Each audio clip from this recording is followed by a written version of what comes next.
esta doctrina calvinista de los 5 puntos. Y como les dije la vez pasada, nosotros no es que queremos debatir, sí, pero sí queremos dejar claro cuál es nuestra posición con respecto a esto y con relación no tanto a lo que nosotros creemos o pensamos, sino más bien viendo lo que la Biblia enseña con respecto a eso. Ahora, allá ellos si tienen ya esa postura y quieren después debatir, pero lo importante es que nosotros como iglesia y también como movimiento al que pertenecemos, esto es lo que vemos en las Escrituras, no queremos hacer nada más que eso. Tampoco queremos que la gente piense de que, porque generalmente si usted no es calvinista, dicen ustedes armeniano, ya, o molinista ahora, ya. Pero nosotros no estamos defendiendo ninguna de esas posturas, lo que estamos viendo es lo que la Biblia enseña. Ahora, allá ellos si nos quieren catalogar en alguna posición o bajo alguna, a lo mejor, categoría, pero nosotros lo que tratamos de hacer es ver lo que la Biblia nos enseña. Y hoy día vamos a retomar aquí, para ya rematar este punto con relación a la expiación limitada. Este es nuestro estudio número 9 acerca de este tema, de lo que ya traemos. Entonces, si usted lo ha venido siguiendo y si no, bueno, puede verlo ahí en el canal de YouTube, ahí están los estudios. Si falta alguno, creo que falta uno que no se pudo grabar por razones técnicas, por eso hicimos cambio de personal. No, mentira, no. Siguen los mismos. Pero más adelante a lo mejor vamos a hacerlo ahí para tener la serie completa. Entonces, hasta ahora lo que hemos visto, la depravación total, la doctrina que ellos enseñan desde la perspectiva como la enseñan ellos y la perspectiva bíblica. Ya lo miramos. También hablamos acerca de la elección incondicional o la elección solamente para cierto grupo, a los que normalmente ellos llaman los elegidos, ¿ya? Los elegidos. Y también hablamos acerca de eso y cómo la Biblia habla acerca de elección. Todo esto nosotros lo creemos, pero no desde la forma o desde su razonamiento, a veces que es más filosófico, ¿ya? Que bíblico. Entonces, creo que es importante que también hagamos esa diferencia, que es lo que dice la Biblia. Y ahora estamos aquí en la expiación limitada. Hoy día vamos a estar en el libro de Romanos, en el capítulo 9. Ahí es donde vamos a estar mirando esa porción del capítulo 9, que para ellos es supuestamente es como el jaque mate para aquellos que creen, según lo que ellos dicen, ¿verdad? Los armenianos. Pero vamos a ver que más bien es al revés. Cuando se hace honestamente una exegesis de la escritura, o sea, un estudio de la escritura a partir de lo que la escritura dice, no a partir de lo que yo creo y le introduzco a eso, entonces obviamente no podemos llegar a ese mismo razonamiento, a esa misma interpretación. Entonces, la palabra expiación, para ir repasando, y eso es algo que ya miramos, ya llevamos 15 días, yo sé que ustedes lo tienen en su mente, se usa en forma general, tanto para referirse a toda la obra de expiación de Cristo Jesús, y es una palabra antiguo testamentaria, en el Nuevo Testamento no se usa mucho, pero tiene que ver con encubrir, cubrir algo. Entonces, lo que ellos dicen es que la expiación solamente fue para algunos, no para todos. O sea, que el Señor no ama a todos de la misma manera. Y eso es algo interesante, como ellos lo tratan de argumentar, que al final se enredan solo. Y lo que ya miramos nosotros es que esta expiación, esta doctrina de la expiación limitada, como es enseñada desde la perspectiva de ellos, cree que solo Dios ama a los elegidos.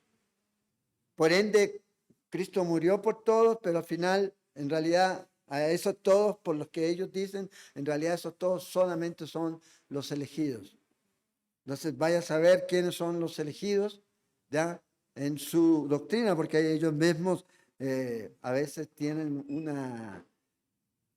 llamémosle, una inseguridad porque más bien de ser seguridad es inseguro, porque dicen, bueno, si llego arriba y no era, y de ahí, no es por fe esto, ¿ya? Entonces, hoy día vamos a estar mirando y todo esto que ustedes ya miraron y quieren repasar ahí las notas acerca de esta sección que estuvimos mirando hace 15 o ya más de 15 días creo.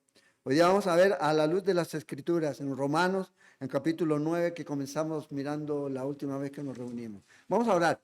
Señor, te pedimos que nos ayudes en este tiempo, que tu Espíritu Santo nos dé, Señor, ese entendimiento, esa claridad, tanto para recibir como para expresar las ideas y lo que tú tienes para nosotros, Señor, a través de estos pasajes que vamos a estar mirando en esta noche, Señor. Lo único que queremos, Señor, es conocer más de ti, más de tu palabra y saber que tenemos esa seguridad en Cristo, Señor. Así que ponemos este tiempo en tus manos y oramos. En el nombre de Jesús. Amén. Bueno, la última vez que nos reunimos para mirar este tema, miramos que el capítulo 9 y el capítulo 11 es una sección en el libro de Romanos, donde Pablo se enfoca en la nación de Israel. O sea, hay que partir de eso, que ahí no es algo que, especialmente en el capítulo 9, no es algo individual, no está hablando a una persona, sino más bien a un grupo que es representado por una persona. En este caso vamos a mirar el caso de Jacob, ¿ya? Y Esaú, que es donde ellos hablan de que ahí está el jaque mate pero vamos a ver que en el contexto, no solo allí, sino en Malaquías, donde se cita, y en el libro de Génesis, donde aparece, está hablando de nación, no de una persona individual. Y no está hablando derechamente como ellos a veces enseñan acerca de elección para salvación y el otro para condenación, porque nadie puede ser ciego al hecho de que no todos los judíos son salvos. Entonces ahí ya tenemos un problema. Entonces obviamente está hablando de un grupo. Entonces, el primer capítulo 9 aborda la elección de Israel en el pasado, ya cómo Dios los escogió a ellos. Y va a hablar acerca de su propósito. El capítulo 10 aborda el rechazo actual del evangelio por parte del pueblo de Israel. Esto era lo que llenaba de tristeza al apóstol. Que su pueblo, que su nación, que tenía los pactos, las promesas, eso lo miramos ahí. Y que de ahí iba a venir el Mesías, ellos habían rechazado el Mesías. Por eso él dice, ojalá, si se pudiera, ¿ya? Ser anatema, o sea, si yo perdiera mi salvación para que ellos fueran salvos, sí lo haría. Obviamente es una oración sin sentido, ¿verdad? No es el primer hombre que la hace. Moisés también hizo una parecida, bórrame de tu libro. Y ahí el Señor le dice, yo voy a tener misericordia al que tenga misericordia. No es un asunto del hombre, es de Dios en su soberanía, pero tiene que ver con la gracia y la misericordia de Dios. Entonces, y en el capítulo 11 habla ahí acerca de un futuro para Israel. Entonces todavía Israel no está borrado del mapa, aunque algunos lo dicen, pero todavía Dios tiene un plan para ellos y los propósitos por los cuales Dios escogió a Israel. En Romanos, entonces capítulo 9, vamos a mirar ahí desde el versículo 1, vamos a leer primero para conocer un poco el corazón de Pablo en esto. Versículo 1 del capítulo 9. Verdad digo en Cristo, no miento, y mi conciencia me da testimonio en el Espíritu Santo, que tengo gran tristeza y continuo dolor en mi corazón, porque deseara yo mismo ser anatema. Este es el corazón de Pablo. O sea, separado de Cristo por amor a mis hermanos. ¿Ya? Está hablando de la nación de Israel. Los que son mis parientes según la carne, que son israelitas, de los cuales son la adopción, la gloria, el pacto, la promulgación de la ley, el culto y las promesas, de quienes son los patriarcas y de los cuales, según la carne, vino Cristo, el cual es Dios sobre todas las cosas, bendito por los siglos. Amén. Entonces, aquí Pablo se enfrenta a esta contradicción, a esta situación aquí. Cómo la nación de Israel, el pueblo que fue escogido por Dios, que recibió todas las promesas, fíjense ahí, habla de que recibieron ya promesas, pactos y todo lo demás, y además a través de ellos iba a venir el Mesías. El Mesías no podía venir de ningún otro pueblo. Dios escogió a esa nación. De ahí tenía que venir el Mesías. Y ellos llegan a este punto y ¿qué están haciendo? Rechazando. No creen en Él. Ahora, eso obviamente nos permite a nosotros también entender un poco de por qué Pablo habla en Romanos 11 después de que ellos tienen endurecimiento de corazón. La razón es rechazan a Jesús, al Mesías. Y eso no solo pasa con ellos, con cualquier persona que tome la decisión de rechazar a Jesús. Obviamente va a haber un endurecimiento. Entonces, aquí el apóstol Pablo dice, es terrible lo que está pasando aquí con ellos. Ojalá yo pudiera hacer algo. Pero el asunto no es algo que Pablo podía hacer. Y queda claro aquí, el hecho es que ellos, todo lo que ellos tienen, están viviendo, han vivido y van a seguir viviendo es por su incredulidad. Ellos deciden completamente rechazar al Mesías. Entonces, como ellos están en esa condición, y yo sé, usted ve las noticias y todo lo que está pasando en Israel y todo lo demás, entonces la gente dice, bueno, Dios ya terminó con Israel. Bueno, Dios no ha terminado con Israel, eso es algo claro. Eso no quiere decir que nosotros estamos de acuerdo en lo que se pueda estar haciendo allá en Israel, en lo político y en eso, en las situaciones, pero Dios no ha terminado con Israel. Y por más que ellos traten de decir, no, que ya no hay judío, no hay griego, no hay nada, no hay nada, el enfoque de ellos es totalmente distorsionado, porque Pablo cuando habla en Gálatas 3 acerca de eso, está hablando de la salvación. Todos somos salvos de la misma manera, no importa de qué grupo o al qué grupo pertenezca, sea judío o no sea judío, sea libre, sea esclavo. Todos vamos a Dios a través de la misma manera, a través de Cristo Jesús, no hay de otra forma. Entonces, Pablo aquí está preocupado por sus compatriotas. Ya ese es el corazón de Pablo, por la gente de su propia etnia, su propia raza, dirían algunos. Un grupo espiritual aquí no tiene nada que ver, no hay algo espiritual aquí. Esto es de sangre, su familia y también aquellos que son parte de Israel, como nosotros, ustedes son costarricenses, yo no soy costarricense. Ustedes son parte de un grupo, ahora yo soy parte de esto, vivo aquí. Pero ustedes son el grupo costarricense de nacimiento, ¿ya? De nacimiento. Bueno, el pueblo de Israel igual. Ellos son israelitas, les gusta o no, son, ¿ya? Y su nombre indica que ellos tienen un trato con Dios. ¿Ya? No se han cambiado el nombre, por más que le quieran cambiar el nombre. Entonces, fíjense aquí, en el versículo, vamos a ir mirando varios versículos aquí en Romanos 9. En el versículo 16,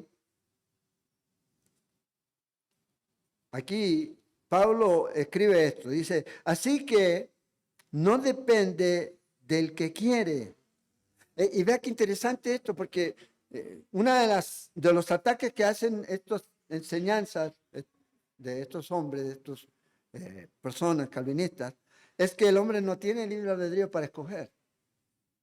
Pero si usted lee aquí, dice del que quiere, o sea, en cierta forma está tratando o mostrando o acreditando al hombre con una voluntad que puede venir a Cristo. Dice esto, pero no se trata de eso aquí, ni del que corre, sino del que Dios tiene misericordia. Ahora, otra vez, nosotros no estamos defendiendo el armenianismo. C.S. Sproul decía que este era el jaque mate para los armenianos, pero pareciera que no es así. Aquí este versículo sencillamente lo que está diciendo es que el esfuerzo y el deseo humano son en vano sin la gracia de Dios. Pues ahí está el balance. O sea, yo no soy salvo porque yo quiera ser salvo, no, yo soy salvo y recibo a Cristo Jesús como Señor y Salvador, esa es la razón. Esa es la razón, no es que yo me salve. Señor, yo reconozco mi necesidad de Dios.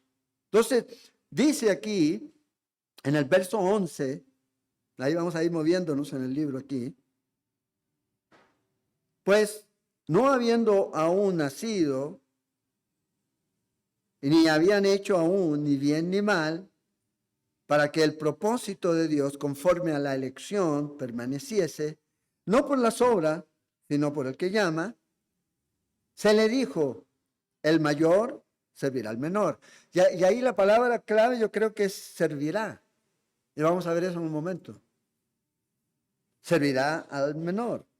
Como está escrito, a Jacob amé, mas a Esaú aborrecí. Entonces, aquí, si uno lee este pasaje y ve estas citas aquí, obviamente el enfoque del apóstol tiene que ver no a elección para salvación, sino para cumplir un servicio.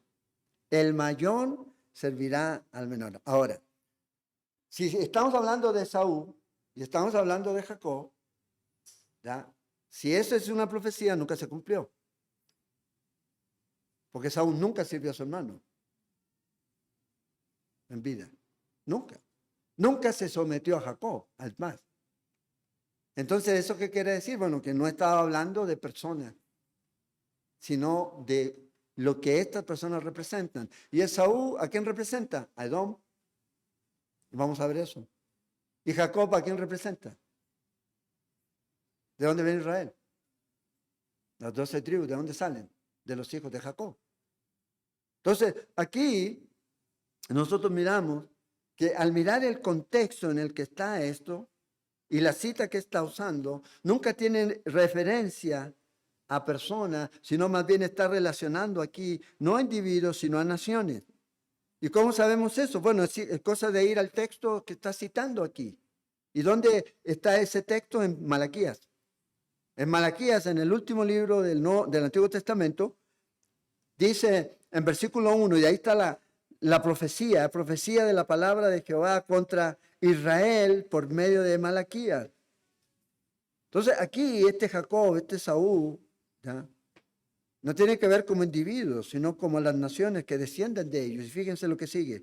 Yo os he amado, dice Jehová, y dijiste, en quien os amaste, ¿no eres Esaú, hermano de Jacob, diciendo Jehová, y amé a Jacob, y a Esaú aborrecí, y convertí sus montes en desolación, y abandoné su heredad para los chacales del desierto? Y vea lo que dice ahora, en este contexto. Está hablando de, ¿quién está hablando? De Esaú. Cuando Edom dijere, ¿quién es Edom? ¿De dónde nace Edom? ¿De dónde sale Edom? Bueno, de Saúl, de su descendencia. Y eso usted lo puede ver en el libro de Génesis. Nos hemos empobrecido, pero volveremos a edificar lo arruinado. Así ha dicho Jehová de los ejércitos. Ellos edificarán y yo destruiré. ¿De qué se está refiriendo? A la nación. Ahora, ¿dónde está la nación de Edom ahora? No existe. No existe. No existe eso. Y le llamará territorio de impiedad y pueblo contra el cual Jehová está indignado para siempre. Entonces aquí, si usted está haciendo notas ahí en su Biblia, bueno, la referencia aquí a Esaú es obviamente a la nación de Edom. Porque de Edom o de Esaú desciende esta nación. Y Jacob obviamente es en referencia a ¿quién? A Israel. Aquí no está contemplándose a Esaú o a Jacob como individuos. Y en el contexto eso es lo que nosotros vemos aquí. Lo otro aquí, Malaquías, no tiene nada que ver en el contexto en el que está, porque Pablo está citando Malaquías, no tiene nada que ver con salvación eterna. Ni tanto de Jacob ni de Esaú. No está predestinando aquí a ninguno de los dos para el cielo o para el infierno. No está hablando acerca de eso aquí. Y una de las cosas que es clara ver, sobre todo ahora en este tiempo, es que muchos israelitas, ya que fueron descendientes de Jacob, se perdieron. Se perdieron eternamente. Ahora, no podemos decir así los de Esaú porque no sabemos quiénes pueden haber creído o no. Entonces, aquí no podemos tomar esto y decir, bueno, aquí está hablando de dos individuos. Si fuera dos individuos, sí, no hay que hacer. Pero no, están hablando de dos descendencias.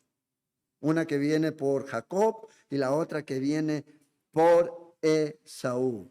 Ahora, la elección es de Dios eligiendo a un pueblo por el cual iba a manifestarse. Esto es el punto. O sea, lo que Pablo está diciendo y lo que ya he dicho antes, de Israel viene el Mesías. Bueno, ¿para qué escogió Dios a Israel? Bueno, para eso. De ahí iba a venir el que iba a salvar. Los escogió para servicio. Para eso los escogió. Y obviamente el Señor les dice a ellos que ellos tenían que ser la luz a las naciones y algo que ellos no hicieron. Entonces, Dios eligió a Israel, ¿ya?, para servicio. Los escogió. Y no porque viera algo mejor en ellos que en otros, dice.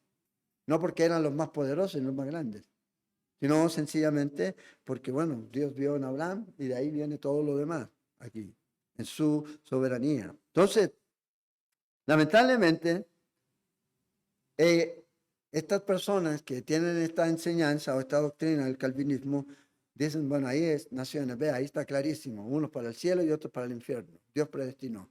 Eso es algo que no está en el texto. Eso es ser deshonesto en tomar el texto, en lo que llaman los eruditos la exégesis del texto. Ellos están haciendo una eisegesis, agregándole al texto algo que el texto no dice. Están llegando a esa deshonestidad en cuanto a este pasaje. Entonces, están confundiendo aquí ya este punto de la elección y la predestinación con la salvación. Porque ya hemos visto en los otros estudios que la referencia a elección generalmente tiene como un propósito elegido para. Y se acuerdan que cada vez que miramos no hablaba de salvación, hablaba de servicio, hablaba de ser como Cristo. Entonces, aquí, obviamente, ellos van a tratar de siempre tratar de acomodar. Ahora, fíjense, en Génesis, en el capítulo 25, verso 23. Entonces, vean, Pablo está citando Malaquías. ¿Malaquías qué está citando? Génesis. Génesis 25, ahí está el texto. ¿Ya? Versículo 23. Y vea lo que dice aquí. Y le respondió Jehová. Ve aquí, le respondió Jehová. Aquí el Señor nos da la interpretación. 2 naciones hay en tu seno. De esto está hablando aquí. Y 2 pueblos serán divididos desde tus entrañas. El un pueblo será más fuerte que el otro pueblo. Y el mayor servirá al menor. Ve aquí, Romanos 12, 9:12 dice, se le dijo, el mayor servirá al menor. Es lo que el Señor le dijo a, obviamente, también ahí en Génesis, a la mamá de Esaú y Jacob. ¿Cómo se llama la mamá de Esaú y Jacob?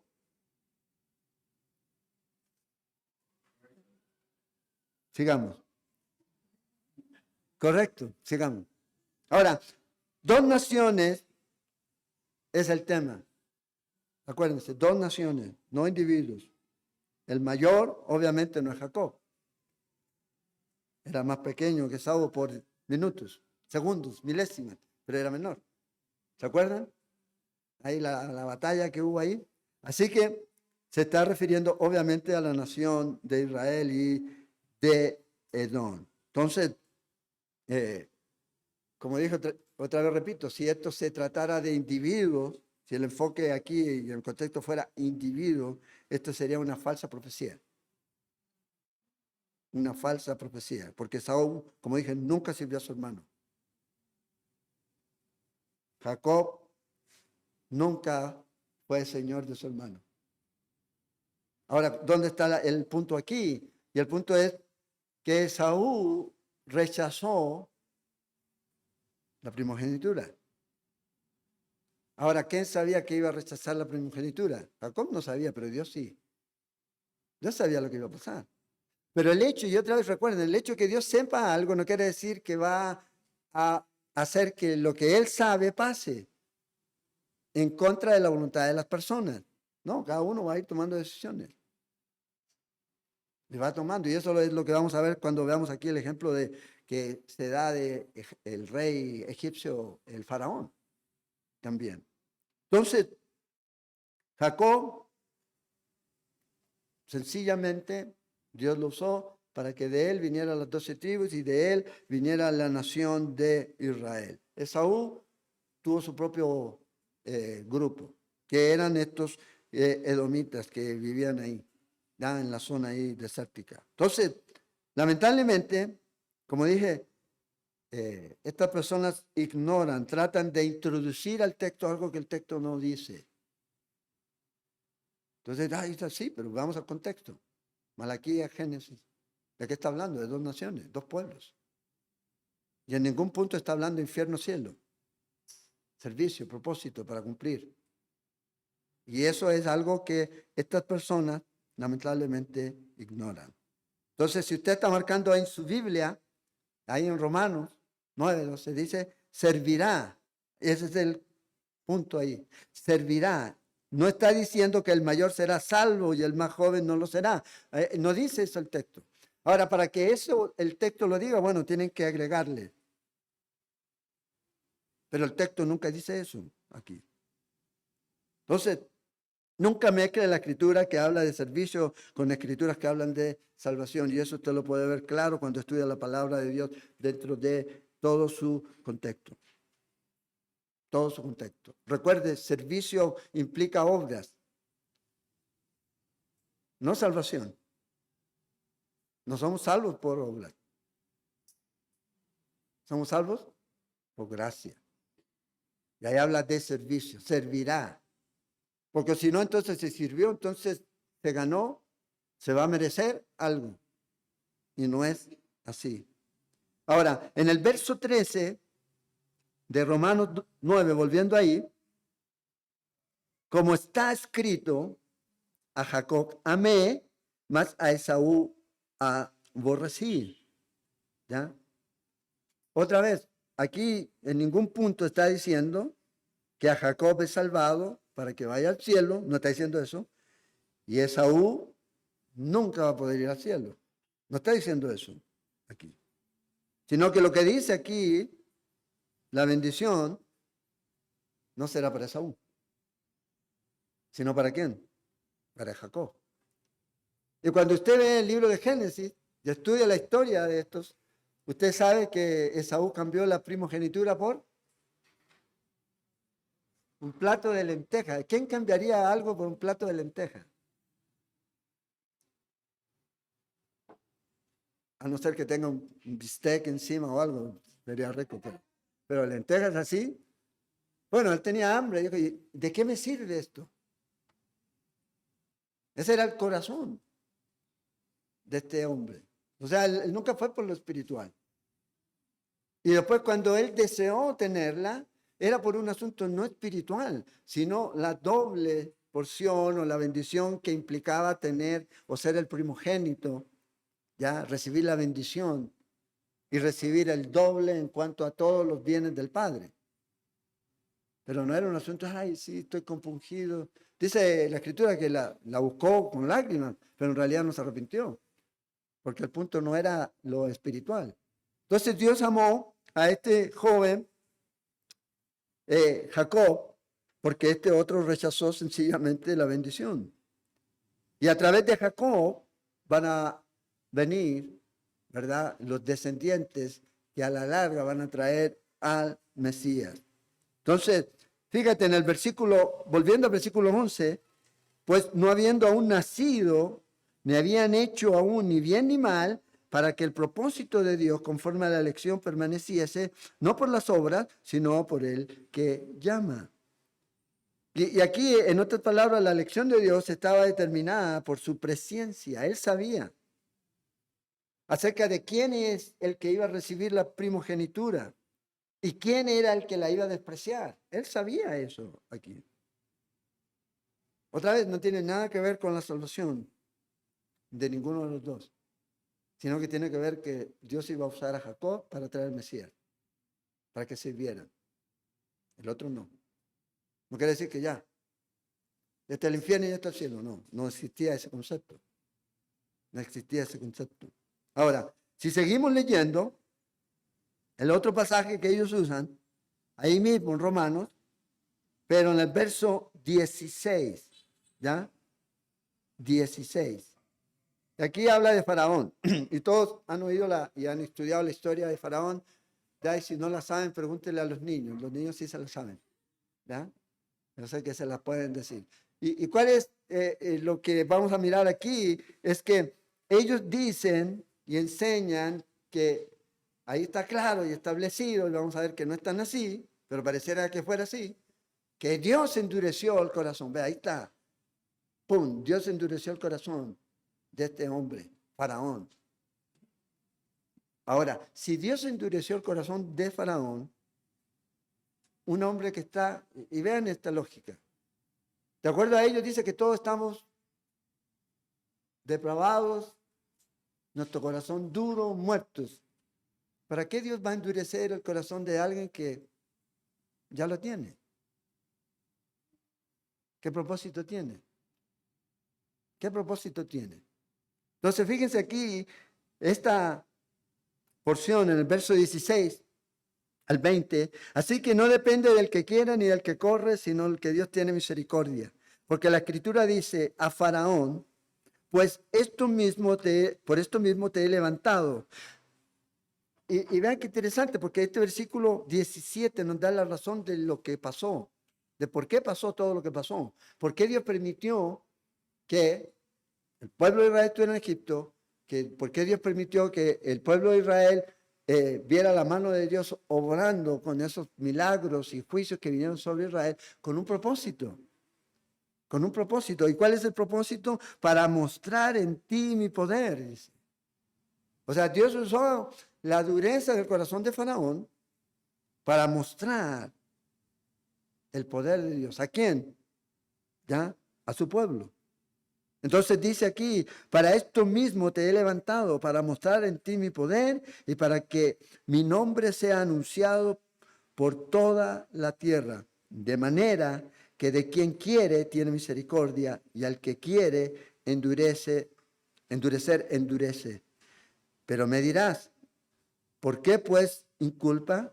Porque ¿quién ha resistido a su voluntad? Mas antes, oh hombre, ¿quién eres tú para que alterques con Dios? Dirá el vaso de barro al que lo formó, ¿para qué me has hecho así? Entonces aquí está, ya, verso 18, elección incondicional, expiación limitada, Dios tiene misericordia, el que quiere misericordia, del que Él quiere, y el resto que Dios no quiere darle misericordia, se van a condenar. Entonces, unos elegidos y otros no elegidos. Entonces, aquí donde está el punto de ellos, es en el concepto de endurecimiento del corazón de Faraón. Ahí es donde ellos hacen su defensa. Bueno, ahí dice que Dios endureció el corazón. Y con eso ellos dicen, bueno, ahí Dios está mostrando, o estamos viendo, la elección incondicional y la expiación limitada. Pero obviamente es totalmente lo contrario. El endurecimiento de corazón no tuvo nada que ver con el hecho de que Faraón fuera al cielo o al infierno. ¿Qué dice el verso 17? El verso 17 dice para que todo lo que pasó mostrara el poder de Dios. Dios iba a obrar a través de este hombre que rechaza ya dejar al pueblo para que salgan de ahí, para mostrar Dios su poder. Entonces Dios está usando a este hombre para mostrar a Israel y a la descendencia de Israel el poder de Dios. Y este corazón duro, ¿ya? Obviamente va a permitir que esto ocurra. Fíjense, si vamos al libro de Éxodo,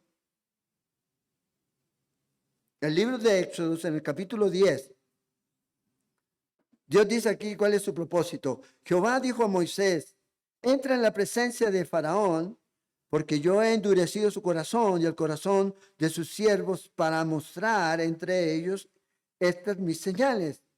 Y vea lo que dice el versículo 2.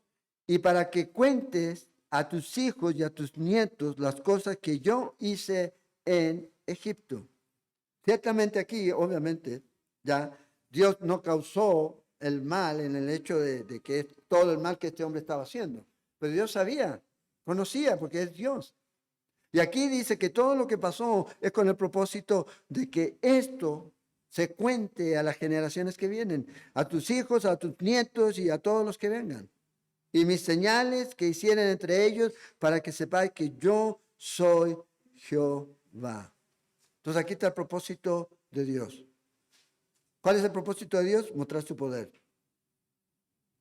¿Y qué más? Que el nombre de Dios sea declarado en toda la tierra. Acuérdense, cuando el pueblo de Israel va a la tierra prometida y llega a la primera ciudad de Egipto, bueno, antes, si usted lee antes, se da cuenta que ya la gente sabía lo que Dios había hecho en Egipto. Que cuando llegan a Jericó lo mismo, ellos sabían lo que Dios había hecho. Entonces, obviamente esto no fue un secreto aquí. Dios hizo estas señales ante Faraón para que pudiera ser mostrado, ya enseñado a los hijos, a los nietos, a la descendencia del pueblo de Israel. Ahora, en el verso 19 del capítulo 3 de Éxodo, Éxodo 3, antes de todo, Éxodo 3, fíjese lo que dice aquí. Mas yo sé que el rey de Egipto, ¿qué dice? ¿Lo tienen ahí? No os dejará ir. Hasta aquí el Señor no ha endurecido nada, pero Dios sabía cuál era el corazón de este hombre. Nada más. ¿Y cuál era el corazón de este hombre? Yo no voy a perder la mano de obra que tengo gratis. ¿O ustedes creen que no quería dejar ir al pueblo de Israel porque los amaba? No. Estaban construyendo sus ciudades, construyendo sus pirámides, construyendo todo ese tipo de cosas.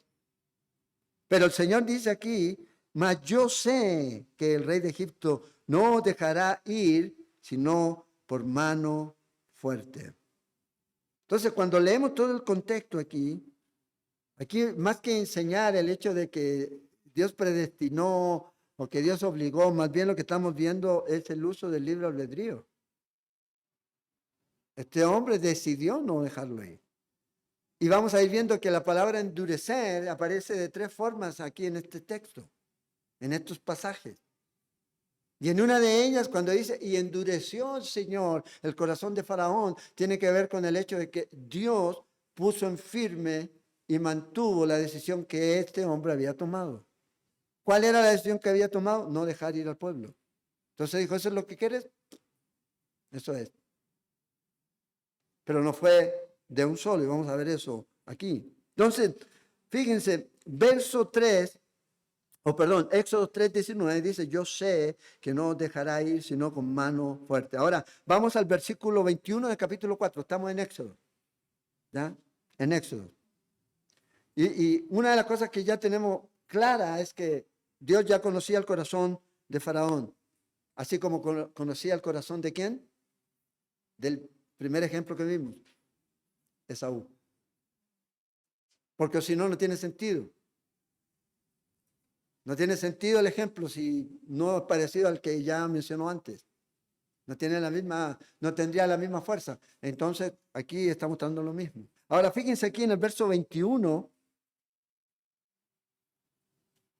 dejando aquí de lado el versículo que leímos primero, siempre un calvinista va a empezar citando esto. Verso 21 del capítulo 4. Y dijo Jehová a Moisés, cuando hayas vuelto a Egipto, mira que hagas delante de Faraón todas las maravillas que he puesto en tu mano. Pero yo endureceré su corazón, de modo que no dejará ir a pueblo. Fíjate, aquí dice, Dios va a endurecer el corazón de Faraón. ¿Pero basado en qué? El pasaje que leímos antes. ¿Qué decía el pasaje que leímos antes? Dios sabía que Faraón no iba a dejar de ir al pueblo. ¿En base a qué? A la rebelión de Faraón. Entonces, diferentes palabras que se usan aquí. Por ejemplo, en tres formas aparece el concepto de endurecimiento. El faraón endurece su corazón, el corazón de Faraón se endurece y por último, Dios endurece el corazón del faraón. Entonces, lo que nosotros vemos aquí es la responsabilidad humana, tanto como la soberanía de Dios. El hombre toma las decisiones, bueno, y Dios va a llegar a un punto en donde decir, eso es lo que quieres, ven, hágase tu voluntad. Corazón duro. No se va a arrepentir. ¿Ya? No se va a arrepentir. Ahora, pregúntense una cosa, si era necesario, ¿por qué era necesario endurecer tanto el corazón de Faraón? Si ya con una vez bastaba, si total no había vuelta atrás. ¿Existía a lo mejor alguna posibilidad que se ablandara? Entonces, obviamente, Dios conoce el libre albedrío del hombre, Él puede escoger. Él puede escoger. Ahora, claro, Dios sabía que no iba a pasar eso. Pero sencillamente lo que hace aquí es decir, bueno, eso es lo que quieres. Por eso, a veces la gente habla con personas y cuando el Señor dice, no le den las perlas a los cerdos, es porque no, esa gente ya no es que estén elegidos para irse al infierno, es que endurecieron su corazón, rechazaron, rechazo tras rechazo. ¿Cuántas veces rechazó Faraón dejar ir al pueblo? ¿Cuántos juicios hubieron? Alguien sabe, le regalo un chocolate, pero no tengo ahora, pero otro día se lo traigo. 10 juicios. O sea, vez tras vez. ¿Y qué hacía Faraón cada vez que esto ocurría? Ay, dile a Dios que quítela. Y estos magos, estos brujos que tenía la Faraón, podían imitar ciertas cosas. Llegó un punto donde ya no podían imitar y dicen, no, esto es dedo de Dios, ya no hay vuelta atrás, deja ir al pueblo. Pero Faraón dijo no. Después venía Moisés, ya se levantaba el juicio y otra vez. O sea, vez tras vez. Y eso pasa, hay gente que no es que uno va a predicarle a alguien y con una vez que le predicó, listo, ya se fue al infierno. No. ¿Ya? Uy, ¿ya se pasó el tiempo? No, todavía no queda. Esa es la advertencia. Entonces, necesitamos mirar aquí que el hecho del endurecimiento del corazón de Faraón no ocurre solo una vez, sino en múltiples ocasiones. ¿Y qué ocurre con esto? Bueno, el que podía regresar a su estado más blando y sensible entonces. Por algo pasaba aquí. Entonces, Dios no endureció el corazón de Faraón de una vez y para allá, era listo ya. Anda y dile, deja ir a mi pueblo. Y ahí cantaba la canción como el príncipe de Egipto, pero no. Y él no lo dejaba ir. Entonces, aquí la respuesta de Faraón no está determinando el estado eterno. Lo que está determinando aquí es que no quería dejar salir al pueblo para allá.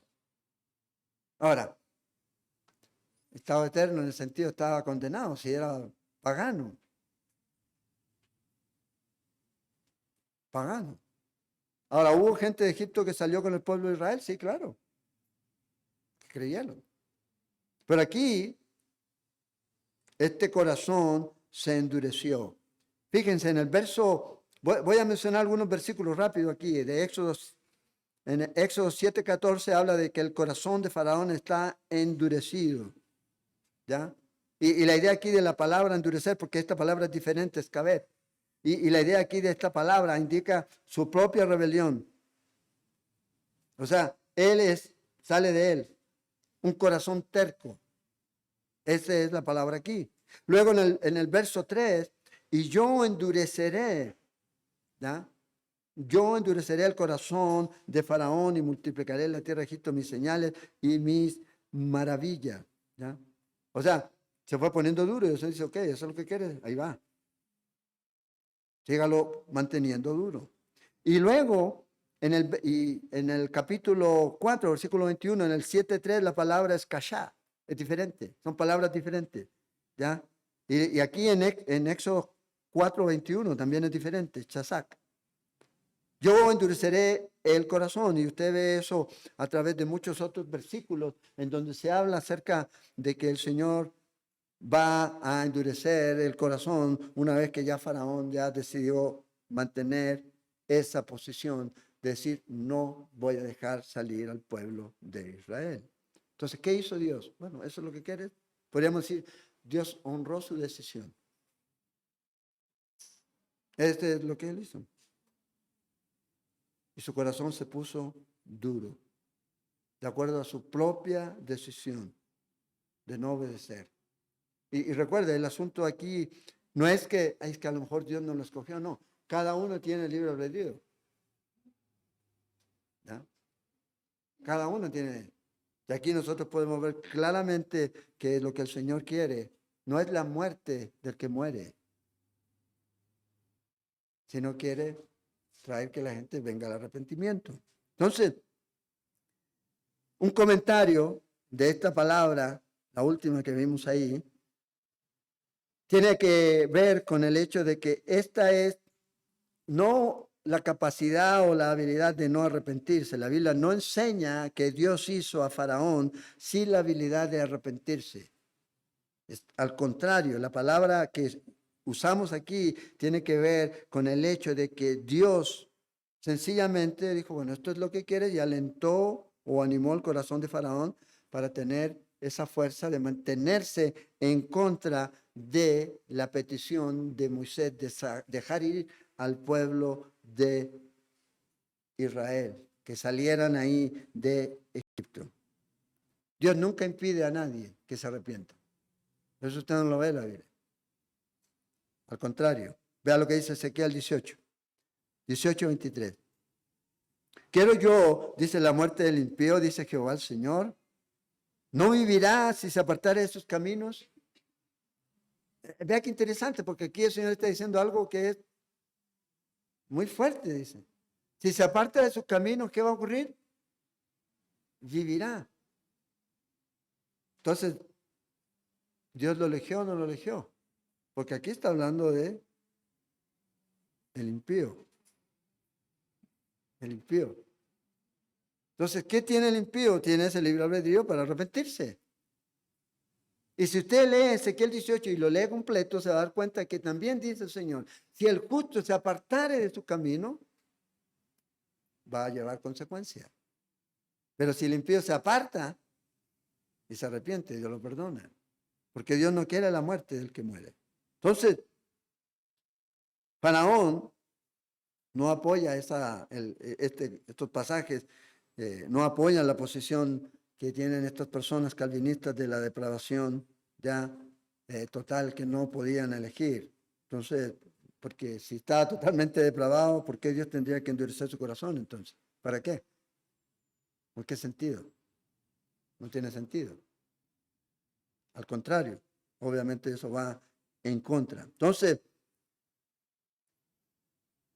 Dios obró a través de Faraón y mostró su poder y su gloria. El pueblo se fue, y esto no tiene nada que ver con la gracia irresistible de Dios que vino sobre Faraón para que dejara ir, no. Obviamente después de la muerte de sus primogénitos, dijo, no, este pueblo hay que dejarlo ahí. Y el clamor del pueblo, de todo Egipto, clamando, ¿ya? Para que la gente el pueblo se fuera, entonces obviamente él decidió ir. ¿Se arrepintió Faraón? No, no se arrepintió. Tuvo la oportunidad para arrepentirse, claro, pero lamentablemente no lo hizo. Entonces, si la voluntad de Dios es irresistible y si el comportamiento humano está determinado, ¿ya? O sea, se deriva lo que lógicamente ellos hablan aquí de esta resistencia aparente que este hombre tenía, ¿ya? El punto aquí no puede ser real, puesto que también está todo predeterminado, tanto lo uno como lo otro. Entonces, estamos hablando de algo que Dios está haciendo y culpando a alguien por algo que no puede hacer. Es como, o sea, te va a culpar a ti por algo que tú no puedes hacer. O sea, tú no puedes arrepentirte porque, ¡pum!, yo te endurezco el corazón o no eres elegido. No, y la Biblia no enseña eso. No enseña eso. Cada uno va a tener que dar cuenta al Señor por lo que ha hecho.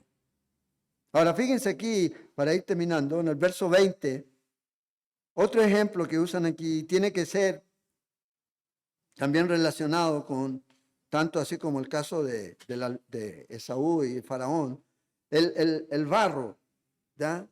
El barro, el alfarero, ¿ya? Y los vasos aquí de ira.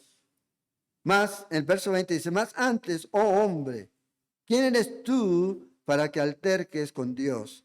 Y dirá el vaso de barro al que lo formó, ¿por qué me has hecho así?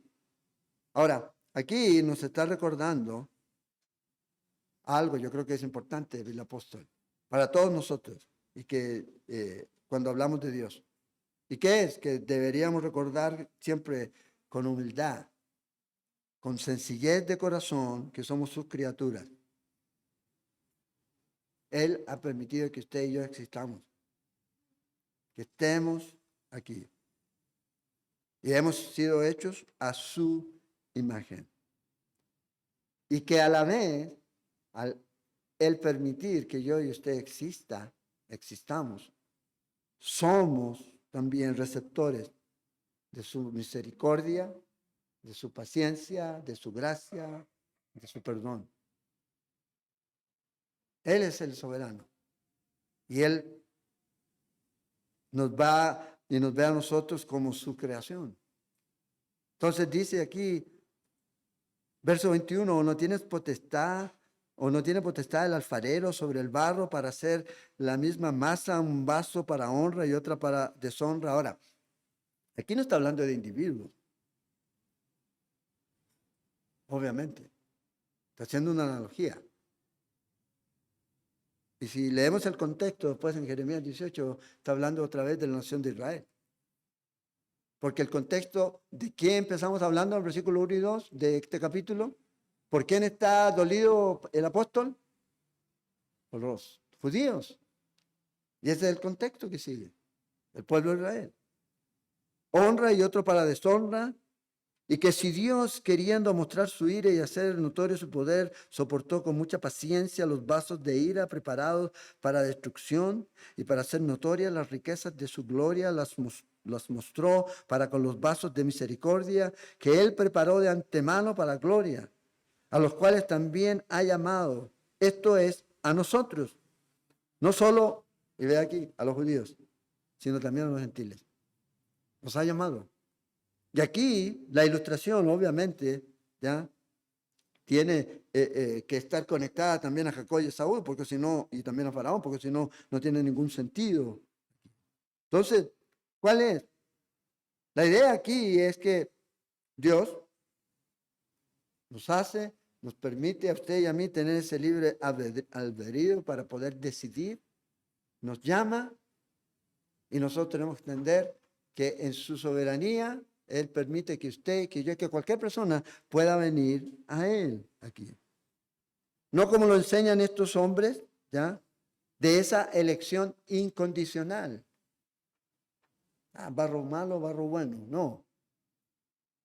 De lo que el Señor está hablando aquí. Entonces, este Dios creador, este Dios soberano, puede hacer como Él quiere. Eso es algo que lo tenemos muy claro. Él es el soberano. ¿Ya?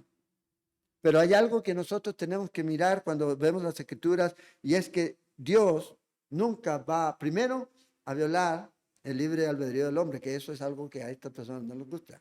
Pero lo otro, que es más importante aún, Dios nunca va a violar su carácter, un carácter justo, un carácter de amor, de santidad. Dios nunca se va a ir en contra de eso. No puede hacerlo. Es como cuando el Señor está hablando con este Abraham, y Abraham hace esta pregunta en Génesis 18, después usted lo puede leer, cuando iban a destruir las Sodoma y Gomorra, ¿se acuerdan? Y él intercede por su sobrino, por Lot, y le dice a Abraham, el Dios justo de toda la tierra va a destruir al inocente junto con el culpable. Nunca tal hagas. Eso es ir en contra del carácter de Dios. O sea, va en contra del carácter de Dios. Entonces Dios nunca, en su soberanía, a pesar de que Él es soberano, ¿ya? Y por eso Él puede hacer lo que quiera. No lo que ellos creen que solo Él puede hacer, ¿ya? Lo que Él determina hacer según la perspectiva de ellos. No, Dios puede hacer. ¿Acaso deja de ser soberano Dios y nos da libre albedrío? ¿En qué va en contra de su soberanía? Él es soberano y no tenemos problema en el hecho de que Él lo pueda hacer. Entonces, Dios, en su soberanía, ¿ya? En su soberanía, escoge. Pero también usted y yo en nuestro libro de Dios decidimos. Y eso es lo que no le gusta. Es que la salvación depende. No, no depende de mí, depende de Él. Ahora, claro, mi parte es creer. Aplicar la fe en que lo que el Señor nos dice en su palabra, de que Jesús es el Hijo de Dios, que murió en la cruz y que resucitó al tercer día, que se levantó y que está sentado a la diestra y que su sacrificio es suficiente para perdonar todos nuestros pecados. Entonces, y yo reconozco mi necesidad de Él, entonces yo puedo decir, bueno, Señor, creo, me arrepiento y soy su hijo. Y después yo me doy cuenta que Él me escogió. Yo me doy cuenta que, wow, yo soy hijo de Dios y el Dios ya sabía. Pero el punto es este, el punto es que no es un asunto de que Dios arbitrariamente, no es selección. Dios escoge, Dios elige. Pero también Dios nos da a nosotros la libertad de poder elegir. Coman de todos los árboles, de este no. Clarísimo. Clarísimo. Ahora, si ellos piensan que obviamente Dios estaba detrás del pecado, entonces obviamente ellos tienen un gran problema. ¿Ya? Un gran problema. El pecado del hombre está en el hombre, no en Dios. Entonces, lamentablemente, ahí ustedes pueden leer después Jeremías 18, del 1 al 11, donde está el ejemplo ahí de la acción del alfarero. Y la acción del alfarero no es algo caprichoso, ¿ya? No es algo caprichoso. Entonces, responde ahí, obviamente, a lo que este asunto responde, o como responde a cada uno, a lo que Dios quiere hacer en la vida de cada persona. La imagen del alfarero y del barro no se diseñó para hablar en términos generales de vidas humanas, como pedazos de barro, terrones de barro, carentes de vida, como frente a este Dios ya único y pensante, déspota. No, no se diseñó para eso, ¿ya? Más bien habla aquí del propósito, de la elección de Dios. ¿Hacia quién o para quién? A Israel. Y que el resultado de todo lo que pasó ahí en Jeremías 18 y lo que viene para adelante es la decisión que el pueblo de Israel tomó. ¿Cuál fue la decisión que el pueblo tomó? Rechazar a Dios. ¿Y qué ocurrió? Trajo juicio. Nosotros ya hemos pasado por ahí, en Jeremías. Entonces, 1 Timoteo 2:4 dice, el cual quiere que todos los hombres sean salvos y vengan al conocimiento de la verdad. ¿Ya? Aquí Él los invita. Él quiere que todos los hombres sean salvos. ¿Van a ser todos? No. Entonces, ¿qué hacen con este versículo? Cuando hablan ahí de que Dios desea que todos los hombres. Entonces usted va a leer Biblia del finado este que partió, que va a decir que una cosa es el deseo y otra es el propósito soberano, el propósito eterno de Dios, y como que tiene dos voluntades y que no son todos, son algunos, y se hacen bola. Ahora, una de las cosas que nosotros tenemos que entender es que la Biblia es inspirada por Dios. Eso lo tenemos claro. Entonces, Dios se encargó de que el texto que usted y yo tengamos en sus textos originales fuera exactamente lo que él quería. Tanto es así que no hay palabras tampoco al azar. Por ejemplo, cuando usted lee simiente, ¿por qué no simientes? Porque obviamente Dios está hablando de algo específico. Entonces, cuando usted lee un texto y lo entiende y y dice que Dios quiere que todos los hombres sean salvos y vengan al conocimiento de la verdad, ¿qué entiende por eso? Que Dios quiere que todos los hombres vengan al conocimiento de la verdad. Para que esto no sea así, tendremos que agregarle. ¿Qué agregarle? Bueno, que no son todos, sino todo se refiere solamente a todos los elegidos. No a un todo total, y van y buscan. Pero no, si el texto tiene esa interpretación, ¿para qué buscarle? Algo que es diferente. Entonces, hay varios otros pasajes en la Biblia, por ejemplo en Hebreos 10:29, Hebreos 2:9, que pueden leer después, ¿ya? Y si gustan después, van al canal. No sé, no, yo creo que eso sí están, pero yo enseñé Hebreos. Ahí está. Todos estos pasajes que los pueden ver a la luz de ahí del estudio. Hebreos 3, Hebreos 3:12, Hebreos 3:14. Son pasajes que tienen algunos versos bastante fuertes, ¿ya? Que ellos dicen, estos son los pasajes que los armenianistas citan, apoyando que creen de eso de que la salvación se puede perder. Pero el punto ahí no es tanto si creemos o no creemos en que la salvación se puede perder, sino lo que esos pasajes dicen. Dice, si hoy escucha su voz, no endurezca su corazón, por ejemplo. ¿Ya? El punto aquí es que las personas toman su decisión. Segunda Pedro 2:1, también lo mismo, lo mismo. Entonces, esta expiación limitada, ¿ya? Que ellos enseñan es refutada por las Escrituras. Él pagó el precio, ¿ya? Por todos, ¿ya? Y es lo que dice ahí el escritor de Pedro, Pedro en segunda de Pedro 2:1. El rescate por todos.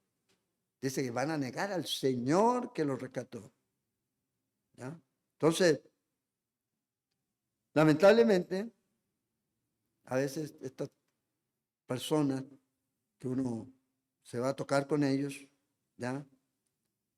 Tratan con su elocuencia y todo eso, pero hay pasajes ahí y buscan la forma, y dicen, no, es que el contexto, bueno, veamos el contexto de Hebreos, es clarísimo. Todos los pasajes, usted lo puede leer. Un montón de advertencias, hay 5 advertencias grandes en Hebreos, aparte de los pasajes que yo les mostré. Usted puede leerlas y buscarlas. Entonces, pero ellos siempre van a buscar forma de poder decir, no dice eso. Entonces, hay que buscar los manuscritos originales. No, ya lo tenemos. Hay palabras que a lo mejor vamos a necesitar el texto para sacarle mayor provecho. Pero todos, quien quiera, el mundo, son palabras que aparecen y tienen el mismo significado en toda la Biblia. Entonces, la doctrina de la expiación es una enseñanza hecha por hombres. La doctrina de la expiación limitada, ya examinada a la luz de las Escrituras, falla. La doctrina de la expiación limitada desde el punto de vista de las Escrituras claves prueba ser una exposición deshonesta, si usted lo ve. Entonces, nosotros no creemos eso, creemos que Dios murió por todos. Todos los que estamos aquí, que hemos creído en Él, somos salvos. Y nadie tiene que irse para la casa pensando, ¿seré yo, Señor? ¿Seré yo? No, somos salvos porque hemos creído en Cristo Jesús. No se trata de nosotros. Entonces, el tercer punto. ¿Cuál es el cuarto punto? ¿Alguien se acuerda? Otro chocolate, pero para la próxima semana. La gracia irresistible. Ese es el punto. Ahora, acuérdense, si cae uno de estos puntos, cae todo el castillo. No se puede sostener. No se puede sostener. Y hasta ahora ya hemos visto eso, ¿no? Otra vez, nosotros creemos en la depravación, nosotros creemos en la elección, nosotros creemos en la expiación desde la perspectiva bíblica, no a la extrema como ellos la enseñan, para que no digan, ustedes no creen. No somos ni armenianos, ni de Molina, ni nada de eso, somos biblicistas. Tratamos de mantenernos en lo que la Biblia enseña, ¿ya? Lo que la Biblia enseña. Entonces, la próxima semana, si Dios lo permite, seguimos. Oremos. Gracias te damos esta noche por este tiempo, por tu palabra. Queremos pedirte, Señor, que bendigas las vidas de cada uno de los que estamos acá, que nos des esa seguridad, que solamente viene de ti, Señor. La palabra dice que tu espíritu da testimonio a nuestro espíritu que somos tus hijos, Señor. Y por eso podemos estar confiados.